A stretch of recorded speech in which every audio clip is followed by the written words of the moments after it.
Title: Brother-Land Dispute. The sun cast long shadows over the small village of Adanma as word spread of their father's passing. Chief Okoro had been a man of great influence and wealth, his most prized possession being a wide stretch of fertile land that bordered the river. His sons, Chiki and Obinna, stood in silence during the reading of the will. Their father had spoken of unity, of working together to preserve the family's heritage. But in his attempt to be fair, he left the land to both of them jointly. At first, the brothers nodded in agreement, vowing to honor their father's wishes. But beneath the surface, envy stirred. Chiki, the elder, believed tradition gave him the right to the larger share. Obinna, younger but ambitious, argued that times had changed. What mattered now was vision and strength, not age. Villagers whispered about how quickly love between brothers could turn to rivalry. Land is not just soil, the elders said.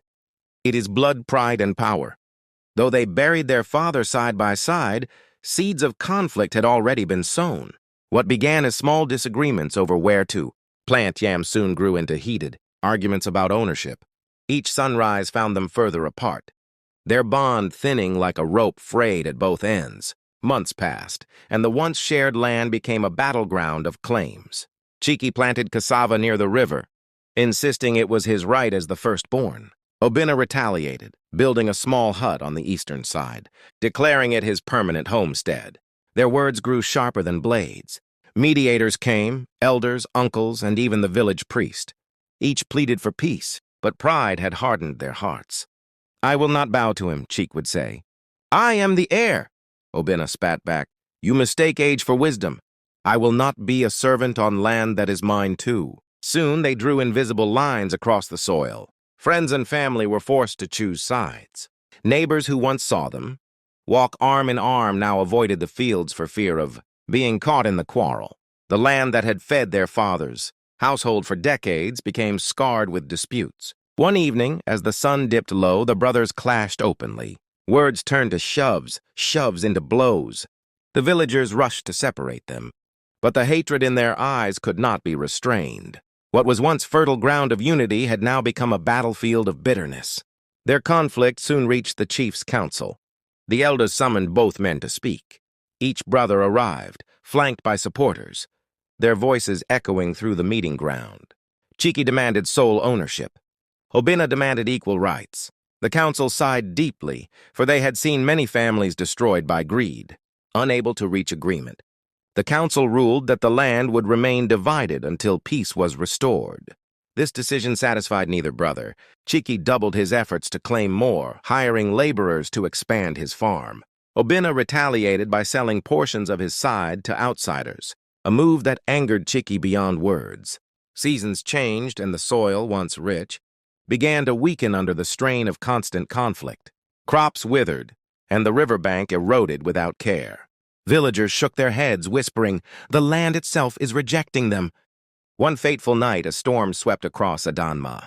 The river overflowed, flooding the fields, washing away huts and boundaries alike. When dawn came, the land the brothers had fought for was ruined. Standing knee-deep in mud, Chiki and Obinna finally faced each other. There was no more fertile ground, no inheritance, only loss. The land had been destroyed not by nature alone, but by the pride of two men who could not share. The morning after the flood, the village was wrapped in silence. Broken fences, drowned crops, and scattered belongings painted a picture of ruin. The brothers stood apart, each staring at the wasteland that once held their father's legacy. For the first time in months, neither spoke. Their anger had no soil left to take root. Chiki wandered to the riverbank where his father used to sit beneath a palm tree. He remembered the chief's words. "Land is nothing without family to till it together." Guilt weighed on him, heavier than the storm itself. Across the field, Obinna sat by the remains of his hut, his face pale with regret. The villagers avoided them. Some whispered that the brothers had brought the disaster upon themselves. Others prayed the calamity would open their eyes. As days turned to weeks, the once busy farmland became overrun with weeds. Both brothers tried alone to restore small portions, but the land refused them. The river had cut a deep scar across the soil, splitting it further apart. No harvest would come that season. At night, both lay awake, haunted not by the loss of land, but by the memory of their father's voice, urging them to walk together. Yet, pride still held them back from speaking first. Months later, famine began to creep into the village. Without the harvest from the brothers' land, food grew scarce. Mothers went hungry so their children could eat. The chief's council summoned Chiki and Obinna again. This time, their tone was stern. "You fight over land," the oldest elder said, "but now your fight starves the whole village. Will you let your father's name be cursed because of your pride?" The words pierced both men like arrows. For the first time, they looked at each other not as enemies, but as brothers who had failed. Chiki lowered his gaze and whispered, "I am sorry." The hall gasped, for the elder brother's pride had always been unshaken. Obinna, eyes moist, replied, "I too am sorry. Let us end this."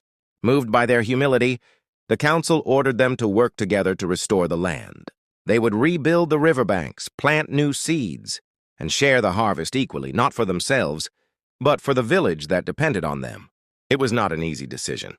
Years of rivalry had built walls of mistrust, but hunger is a teacher sharper than a whip. Slowly, step by step, the brothers began to work side by side. Seasons passed, and with each sunrise, the brothers labored together. They rebuilt dikes along the river, cleared weeds, and replanted crops.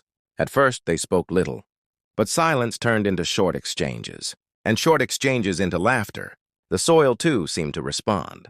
Green shoots sprouted where once there was mud. By the time of the next harvest, the land was flourishing again. Villagers gathered to celebrate, their voices lifted in song. The brothers stood side by side, baskets of yams at their feet, and for the first time since their father's death, they smiled at each other with true warmth. That evening, beneath the same palm tree their father once favored, Chiki placed a hand on Obinna's shoulder. "We nearly lost everything because of pride," he said. Obinna nodded, his eyes shining. "But we gained something greater, each other." From that day forward, the land was no longer seen as two divided halves, but as one family inheritance. The brothers taught their children not only how to farm, but how to share. The villagers told their story for generations, a tale of pride, loss, and the power of reconciliation. The land had been their battleground, but it became their bond. And in the end, it was not the soil that carried their father's legacy, it was their unity.